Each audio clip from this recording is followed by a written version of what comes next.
G'day guys, I'm the Calgary Cowboy now over in Vancouver. That's really weird, isn't it? I actually live. I'm not an AI, ladies and gentlemen. I didn't bring any kangaroos or koalas, but I've got my little friend here. Look, we're actually sitting together. Look, high five. In the same room. Same room. Yes.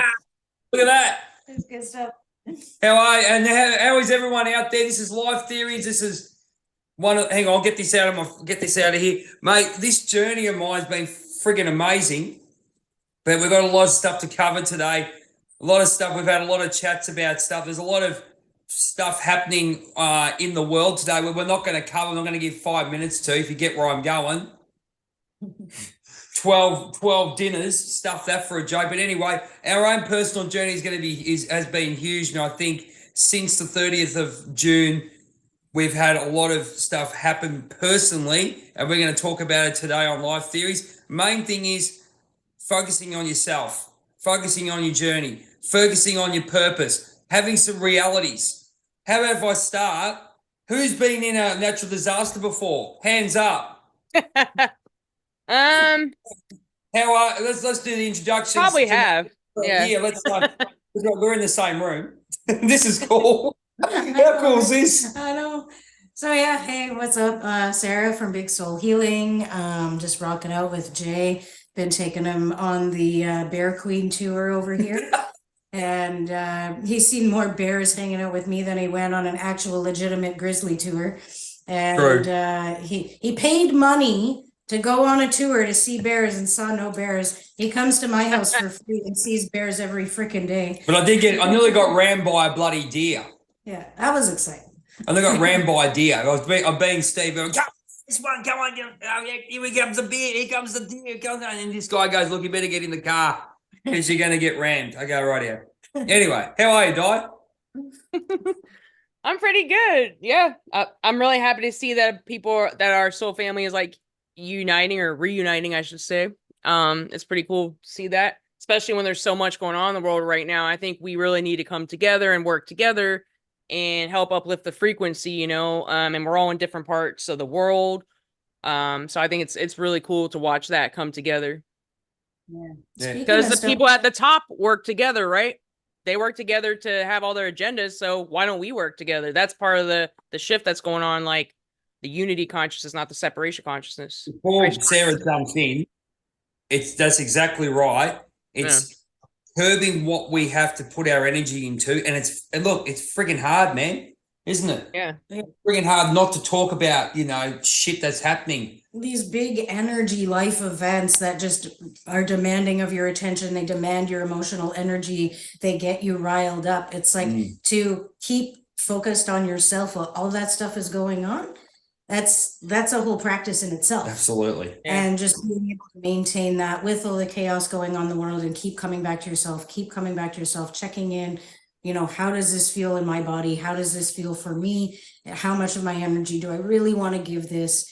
And just like finding that balance between what's happening out there and what you've got going on the inside, and just staying true to who you are on the inside, no matter what's going on out there. That's exactly it. Why don't you tell us about that synchronicity? So speaking about what Diana was talking about, how we have to come together and soul families coming together, and we're here to uplift each other from across the freaking world. I had a messenger sent, this guy right here, to deliver this book right here from Texas. Okay, I was never gonna go to Texas. Okay, maybe in the future.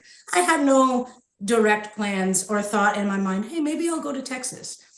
So Jay, on his world tour, the universe saw Jay's going on a tour. He's going to meet his soul family. Let's get something from Texas to Sarah, from Solomon, by the way. Solomon felt called to give Jay this book about astral projection and creating worlds in the astral, okay? And how to be an architect of the astral realms. I've recently been rediscovering astral projection, working with my psychic surgeons in the astral, working with my ancestors in the astral to get really intense healing done.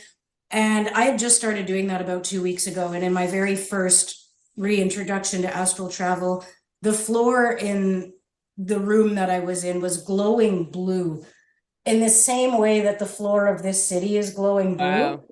And then Jay and I were talking about astral projection, and he's like, you know what? I have a book that Solomon gave me. I'm not connected to this book. I don't care. I don't give two shits about this book, but it was given to me for a reason, and I think that reason is you. And he hands it to me, and I'm looking at it. I'm like, that blue light looks familiar, and it looks like that blue light that I'm supposed to be working with. So says my psychic surgeons.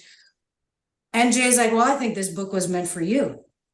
And what else? What about Solomon? I think Solomon doesn't know, but I'm working on the astral projection and doing all that stuff, going back into the astral realms for healing. He felt a pull, a call from the universe to give Jay this book. Jay's like, I don't feel connected to this book, but I'll take this book. As soon as we start talking about the astral, he's like, oh, Solomon gave me a book. Maybe it was for you. He puts it in my hand. I'm like, this book was definitely for me.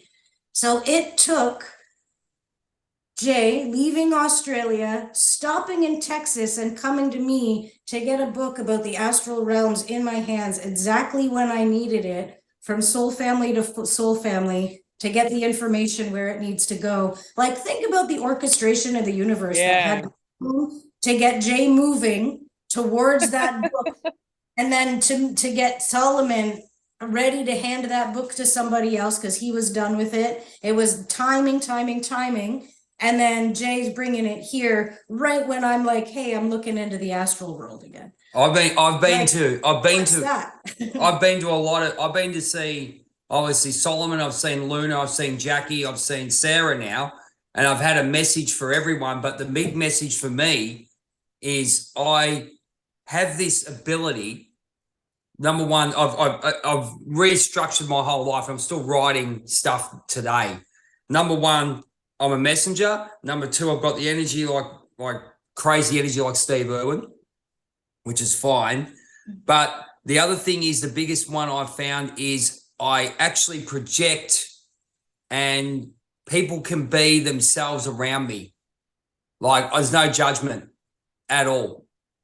And with that brings out healing, because then they can actually look within themselves and they can actually heal and actually be themselves without any judgment. The other thing is the message. I always had a message. Like Solomon, I had a message for. Luna, I had similar message. It was more a conversation, but there was definitely a message. Jackie, I obviously gave her a message. Something came out. But also with Sarah, I walked in, I'm going, you and Solomon got to connect more, man. Really? And then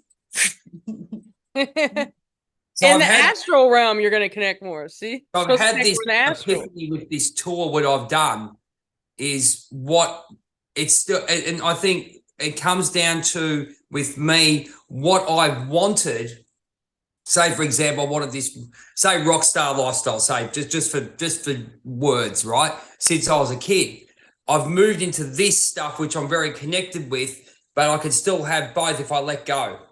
And what I'm doing is now actually physically, spiritually letting go of that dream as a whole to let it come into fruition the way I need to have it.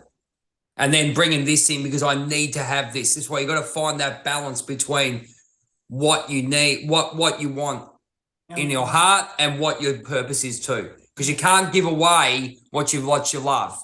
That's bloody stupid. It's about balancing out your own authenticity too, right? Not going too far into one joy or one passion while ignoring the rest or ignoring the responsibilities. Perfectly said. It's about bringing that balance together and letting go of the parts of yourself that were maybe holding on a little bit too tightly, a little bit too attached to certain outcomes, certain ways of being, and just allowing it to come in naturally. That's it. With the energy of just letting it go and seeing what's for you. That's right? it. And the thing is too, everyone will say, okay, how do I do that? Do I just keep going? The journey that you're on, and the journey you're on will give you what you ask for, and some of the lessons that you need to learn. So everything we've done up to this stage is relevant. You got to remember that. Don't think anything's not a lesson, a gift, or a message. All right. However painful it is, and however shitty it is, or how joyful it is, But then you've really got to sit back and being on this journey, especially with the vibration that we've all got. That's the big thing too. And I look back, look, here it is, ladies and gentlemen, cut and paste. Hate Melbourne, want to get out. There you go. Reckon it's a shithole. It's a public toilet. Cut, paste. Yeah, I'm also a Calgary boy. I'm also a Calgary boy. This is the energy. See the energy? I've raised the vibration by just saying shit like that, right? You know, and what it is, it's coming down to also, and we have a look at what's happening in the world, and I won't use that certain example that we talked about, the dinner, but it's an impression of what you get and how you take it, and then you move on to other things.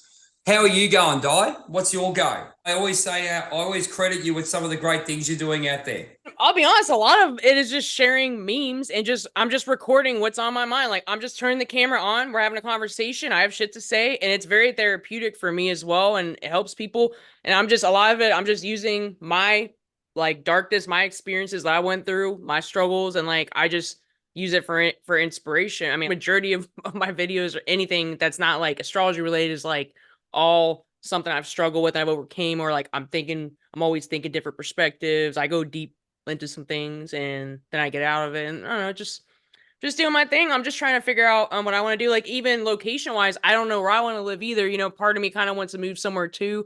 So I'm debating what I want to do, you know, like where I want to live. There's still things I'm unsure of. Like I want to do Reiki too. There's a lot of things I want to do and I'm still doing a job, but I'm still unsure, but it's okay to be unsure. I think that's where I'm at. I have all these interests. It's great that I have all these interests, and maybe I can integrate all these things somehow. You know, there's only so much time in the day to do so much, and I'm really stepping more into the feminine energy. I'm learning to take a step back and rest some days. I don't need to be doing shit all the time. I've always been in that heavy masculine energy, and I'm learning to have days where I just chill or take a break or even just pause a little bit, even if it's just a little bit of the day. Or I even have whole days where I do nothing, and that's so hard. Like my brain wants to go and like do a million things, but sometimes that's to like avoid maybe certain things, you know, being like productive. It's just our society programming where you feel bad if you're not doing something. I was talking to Shane about that too. Like even on his days off, he feels bad. He feels guilty. Like when you have a day off, when you're not doing shit, I was like, that's not right. We're supposed to be, our natural vibration is like just natural. It's not doing, it's being. But this society, this programming is so backwards. They've made us into like robots where we think we have to be fucking working, or we're not doing something right if we're not being productive. Yeah, I get you. Yeah, it's bullshit. Yeah, it's bullshit. Comes along with just resting. Like every body, like physical body needs rest. We need to recalibrate our nervous systems. We need to chill. We need to take some time to just let our body settle. Yeah. And everything that's happened emotionally, physically, mentally. And when we're go, we never give our bodies and our minds a chance to process the grief, the pain, the stress. Like we're not processing anything. We're just pushing through it and making it pile up. And that's why people get sick. That's why people have heart conditions. That's why people have like issues with sleep. That's why people have issues with digestion. It's because they're pushing, and they're not letting their bodies naturally like recalibrate, rest, reset. And you know, the thing is, you're right. And the thing is, with way we're set up, the 9 to 5 work is rubbish because everyone goes, you know, it doesn't happen like that. But we just don't switch our brains off. But also, I call that tall poppy syndrome. You've got to keep going. They've taken the element of the universal element of having passion and not force, but passion for what you do. You got to keep doing it, right? But they've taken that and put the ego in it. If you don't succeed at what your passion is, or don't keep going, you're going to lose it. So you got that elemental force. I think the ego has been brought into our loves. Oh, I've got to post. Jackie said the same thing. Back the fuck off, man. Yeah. And I'm one, man. I put my hand up. I am huge on that now. I mean, and the thing is, you got to step back and take back control to yourself instead of giving control out to the universe, or your ego is giving control out to everywhere else. Yeah. I'm in that energy right now very much myself. Like I was giving a lot of my energy away to like other practitioners, other healers, other people to learning a lot. But I, in the end, realized like I'm actually kind of giving my power away, because a lot of the stuff I'm learning, I was on the path to figuring out on my own. And then something peaked in my head being like, I need help. And then I started realizing recently, I'm like, I'm actually being sent back to the very beginning of when I was doing it myself. And I'm being reminded of all of the practices I was doing when I started myself. And even like Kevin, my guide, was telling me, like in a little like mediumship session I did with him personally, he was like, no, you just got to give yourself permission to like go back to the beginning, take everything that you learned from the people that you learned it from back with you and start over, but put the power back in yourself. Yeah. What they taught you doesn't feel right in your system. If it's not landing for you, don't push it, modify it, make it for you. Go back to the beginning and make it about you and your practices. Give your power back, like what feels good for you, and stop giving your power away to all of these outside sources, because as much as like you can learn from these people, the community can grow, all of these things by working with practitioners, you're not allowing yourself really to take full responsibility for what's going on in your body and how to work with it. You're constantly asking someone else, how do I do this? How can I fix this? What can I do for this? Instead of checking in with yourself. And that's what I'm bringing it back towards. It's like, wait a minute, I've got all the information I need right here. I have everything I need right here. And letting myself know that it's actually okay to trust myself. Those people are great and they have lots of great information and they have a lot of experience, but so do I. And I can get just as good a healing, if not better, if I take back my power and do it on my own. So that's what I'm doing. And it's really actually like I've seen huge things happen in my communication style at home with Willer, the way that I'm showing up with my boundaries, the way that I'm, holding my boundaries now instead of just allowing other people's opinions or fears or energy to dictate how firm my boundaries are. Like I'm sticking with it. And if you don't like that, like this is me and my power and I'm going to take myself out of here and walk away. So that's where I've been putting my energy right now, is just like empowering myself again and like stop feeding the energy into like everybody, Outside. whatever. Yeah. You go into silence, right? And then you start working that. And I'll go into what happened at the Houston bloody hurricane. Far out, man. Jesus Christ. I asked for a American Indian sweat lodge. I freaking got it, man. So let's put it this way, ladies and gentlemen, cut the bullshit and go straight to the point. 9 o'clock, hurricane hit, no power. I'm in this hotel, right?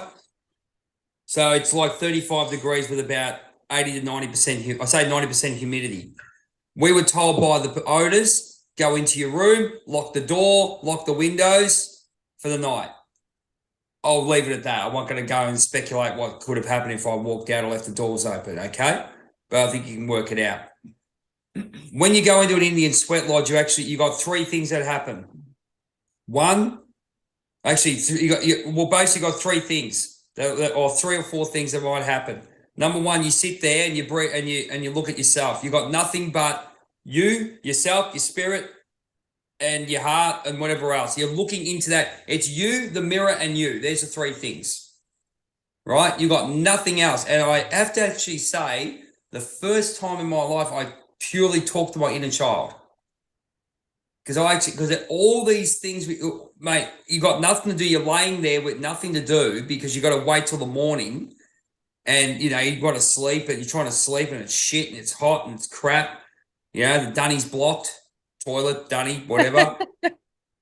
Fucking Jesus Christ, I tell you. Anyway, where do you go and what kind of strength do you get? It's basically saying to yourself, and you have this big brother, little brother thing going, and you're talking about some of the stuff, and I have to say, I mean, the insecurities that have come up that I was talking to myself about, not being loved, insecurity about scarcity, about money, about losing on opportunities, not being a people pleaser, not having the guts and balls to stand up and have boundaries, all those kind of things. So that's become forefront.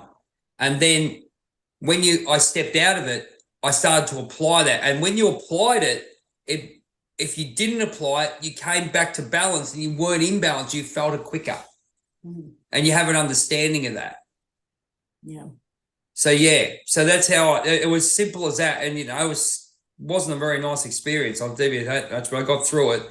When you have leaking bloody windows with 235-kilometer bloody winds, you know, and then I saw a tornado, and I'm not shitting you. It was at least 7 meters, 7 stories tall. This thing was fucking huge. So you had your inner child experience while you were stuck in a hotel in the hurricane? That's right. Yeah. So there you it was go. like the Indian sweat lodge experience, but in a hotel in a hurricane. That's exactly it. Ah, okay. I'm just trying to see how those two matched up. So yeah, there you go. I think you were in a sweat lodge when that happened. No, the sweat lodge was a man-made sweat lodge in the hotel. Yeah. There you go. Yeah. So you had no hope. You had to lock the windows, lock the doors.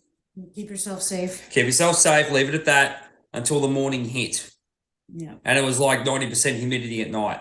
Yeah. So you go in there and you actually lay there and you actually talk to yourself. All you can do is your mirror, your spirit, your whatever, you know, whatever was within you, you're talking to it. And mate, you start waking up to yourself.